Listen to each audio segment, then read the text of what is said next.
एक तबका वो है कि अल्लाह अल्लाह जो सहाबा को हल्का जान रहा है, सहाबा की बेअदबी कर रहा है, कमरों में बैठ करके अपने मानने वालों को उनके खिलाफ कान भर रहा है। लेकिन दूसरा तबका वो भी नजर आ रहा है कि जब अहलुल बैत पर कोई गुफ्तगू होती है तो फिर उसका मुंह उतरता है कि ये अहले बैत की फजीलत पढ़ने वाला कोई राफजी तो नहीं हो गया। हम कहते अल्लाह के बंदो, अहले बैत की फजीलत पढ़ना राफजियत नहीं है, बल्कि सहाबा की गुस्ताखी करने का नाम राफजियत है। वरना देखो, अल्लाह अकबर, हमारे जितने बुजुर्गान दीन है सब ने खुल खुल कर खिल खिल कर सहाबा की अजमत भी बयान की और अहले बैत की अजमत भी बयान की। आज अगर महफिल में नारे हैदरी लगे तो कुछ लोगों के चेहरे यूं उतरते हैं, हमने खुद मिंबर पे महसूस किया, उनके नाम नहीं जानते वो कौन लोग हैं। अल्लाह अकबर कि महफिल में अली का नारा लग रहा है, कहीं राफजियों की महफिल तो नहीं। मैंने कहा ये फिक्रे सहाबा नहीं है, फिक्रे अहले सुन्नत नहीं है। हमारी महफिलों में सहाबा के साथ अली ये मुर्तजा का नारा लगता था, लगता है और इंशाअल्लाह लगता रहेगा।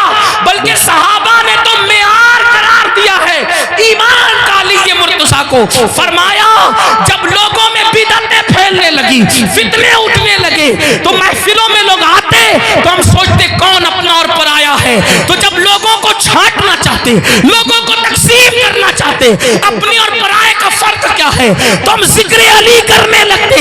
अली का जिक्र सुनकर जिनके चेहरे खिल जाते, समझ जाते ईमान वाला है, जिसका चेहरा उतर जाता समझ जाते कि मुनाफिक है। नारे तकबीर, इसलिए नारे जिक्र अली करो मगर एहतराम सहाबा के साथ, जिक्र अहले बैत करो एहतराम सहाबा के साथ, सहाबा का जिक्र करो अहले बैत की ताज़ीम के साथ, क्योंकि ये दोनों रसूलुल्लाह से मंसूब है।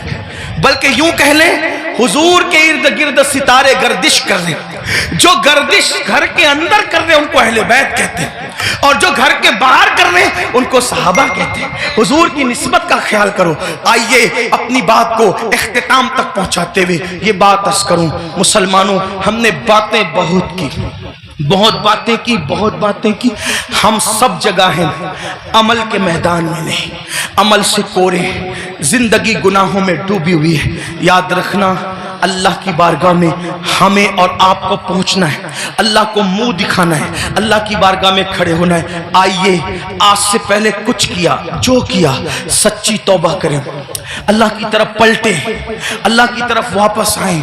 याद रखिए इंसान जहां जाकर जुर्म का एतराफ करे, जहां जाकर एतराफ जुर्म करने से इंसान की इज्जत घटती है, लेकिन एक मेरे अल्लाह का दर है जहां आकर इंसान इकबाल जुर्म कर ले तो मेरा अल्लाह इज्जत घटाता नहीं बल्कि इज्जत को बढ़ा देता है। आओ तौबा करो। आज मुहर्रम शरीफ की पहली तारीख है। ये मुहर्रम शरीफ हुर्मत वाला महीना है, हुर्मत वाला, यानी जिन 4 महीनों की हुर्मत अल्लाह ने रोज अव्वल से मुकर्रर की है उसमें मुहर्रमुल हराम भी है। और अल्लाह के रसूल अलैहि सलाम की एक हदीस ये है कि रमजान शरीफ के बाद सबसे ज्यादा जिस महीने के रोजे की अहमियत है वो माह मुहर्रमुल हराम के रोजे, माह मुहर्रम शरीफ के रोजे।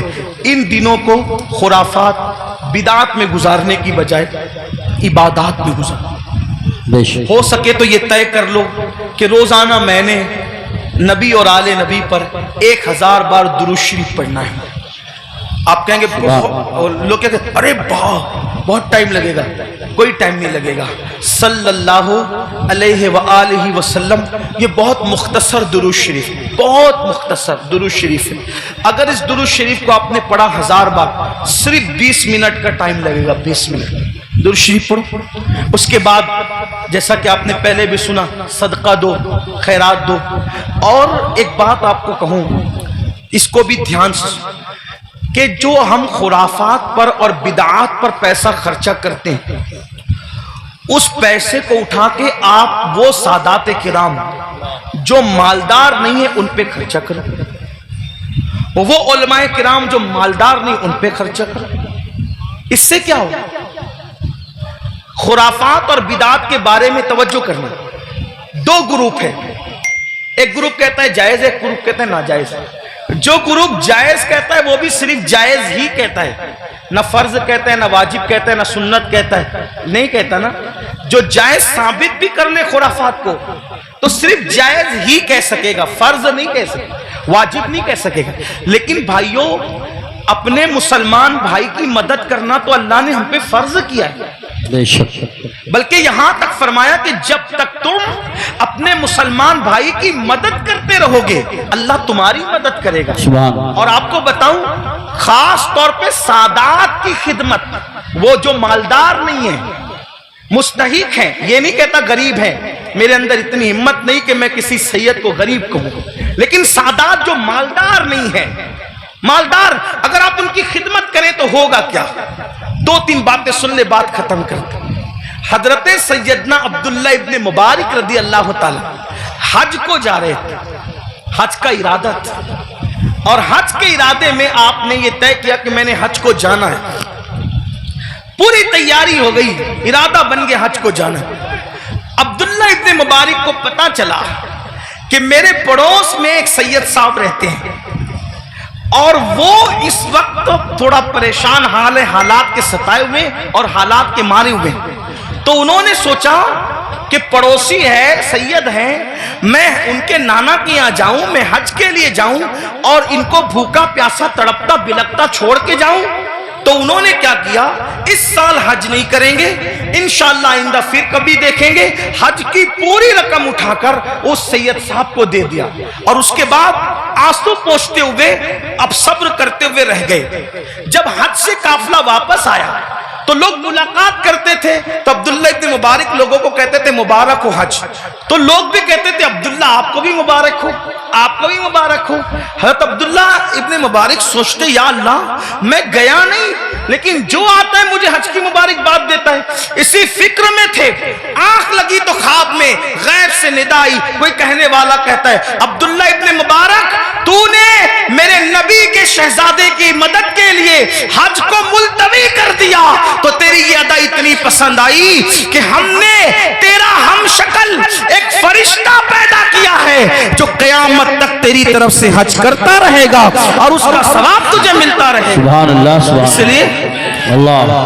इसलिए खुराफात की तरफ खर्च करने की बजाय अपने सादात जो मुस्तहिक है उनके लिए खर्च करो। ऐसे सादात हैं, मैंने कई जगह देखा, कोई सब्जी बेच रहा है, कोई ऑटो चला रहा है, कोई चाय बेच रहा है, उनके बच्चों की स्कूल की फीस नहीं है भरने के लिए, उनकी बच्चियों की शादी के लिए पैसे नहीं है। ये सारी चीजें मुसलमानों, हमें इसकी तरफ गौर, तरजीहात की तरफ गौर कीजिए, जहां खर्च करने का ज्यादा फायदा है उसकी तरफ। बल्कि इमाम अहले सुन्नत एक हदीस लिखते हैं, आइए उस हदीस को भी सुने। कहते हैं कि मेरे आका अलैहिस्सलाम ने फरमाया कि जिसने बनु हाशिम पर एहसान किया, उनकी खिदमत की, उनकी मदद की, आका फरमाते मुझ पर वाजिब और लाजिम है कि जिसने भी मेरी आल की खिदमत की, मदद की, नुसरत की, हिमायत की, मोहब्बत की, आका फरमाते मुझ पे वाजिब है, लाजिम है कि उसका सिला मैं उसको कयामत में दूंगा जब वो मुझसे मिलेगा।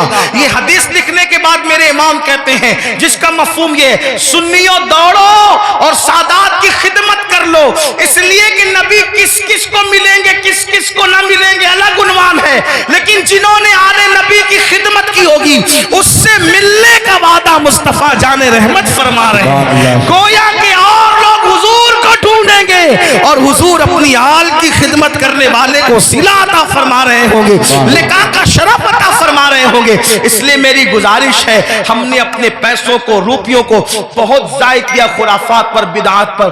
क्या खुराफात है, क्या बिदात है, अपने इलाके के मुस्तनद मोतबर उलमा और मुफ्तियाने किराम के पास बैठो और बैठ करके सीखो कि किन खुराफात से और बिदात से बचना है और कौन सी चीजें अहले सुन्नत व जमात से है। जैसे कि लोग तो शरबत पिलाने को भी बिदत कह देते हैं। आपसे कहता हूं कि भाई शरबत पिलाना कौन सी बिदत है। मेरे इमाम लिखते हैं, वो भी क्या दलील दी, फरमाया जब कुत्ते को पानी पिलाने पे जन्नत मिल सकती तो इमाम आली मकाम के नाम पे अगर मोमिनों को शरबत पिलाया जाए तो फिर उसका सिला क्या होगा। सारी चीजें करते रहिए। अल्लाह ताला से दुआ है अल्लाह हम सबको तौफीक दे।